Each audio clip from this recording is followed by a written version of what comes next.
so much for coming out tonight. I really appreciate this. This is amazing. I can't believe where we're at today. I really, I started my business, so I'm Clifton Savage. I'm born and raised from Newport News. I've been in organizational management for about 15 years, but I always worked for bigger corporations. About 5 years ago, I branched off on my own to start my own business. Branded it, at the time, the Good and Faithful Business Coach. But I very quickly learned that the root cause of problems are not systems or processes, but usually the people at the top, which I can know because I'm at the top of my business, so I get it. And so I renamed the business the Service Leaders Society, focusing on helping the leaders at the top change their mindsets where they can focus on serving the members in their companies and their communities to build more impactful services in the Hampton Roads area specifically. So the beauty of my program, my service, is community, it's fellowship, it's everything.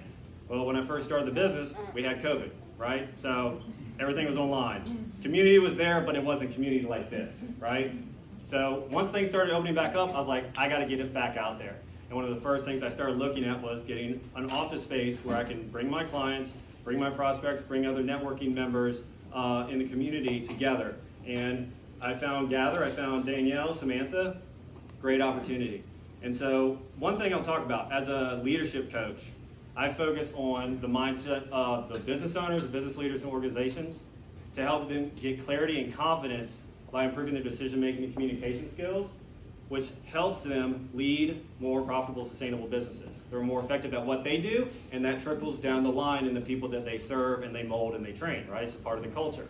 Well, one thing I do with everyone we start off with to get them clarity, to get them either unstuck or maybe motivated, feeling confidence in themselves again, is called the 4 keys of overcoming adversity.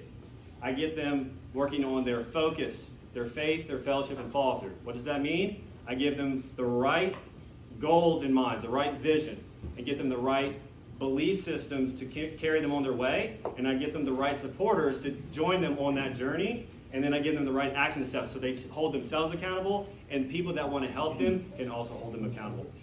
But one of the things I've seen over all my years of business, not just the past 5, 10, 15, is when people get stuck, one of the biggest things I notice they neglect is that fellowship. And probably for a lot of us, it was way too easy over the past couple of years to neglect that.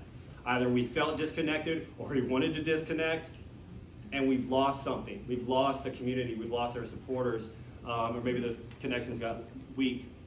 And so my goal was, the vision of the Service Leaders Society is to build a society, a community. It's not about this business coach, it's about the community. It's about the people we serve, not only in our businesses, but in our family and our friends, right? Because we go to a job, we make money, so we can go spend it on our family, our friends, whatever causes we have that we believe in, right? And so that's what I want to do with the Service Leaders Society. And the beauty of Gather is my mind just blew wide open with the visions that I see for making Service Leaders Society a success. And one of the biggest things that I have to announce, starting March 1st, right here at Gather, I'm going to be hosting a group coaching experience. It's called the Leadership Transformation Experience. So members that join my Service Leaders Society will be in person here, getting group coaching with me, getting to serve with like-minded members, growing their leadership skills, improving their relationships, and building their organization. And so, and I couldn't do it without Danielle, Samantha, and a lot of great members in this room right now. I mean, Sean, Alex, Tiffany, Patricia, Larry, Butch. There's a lot of people in here that I would say your names, but I don't want to miss anyone, so I'm just going to stop right there. It's amazing, right? In York County Chamber. So, for example, Marilyn, you're right there, okay?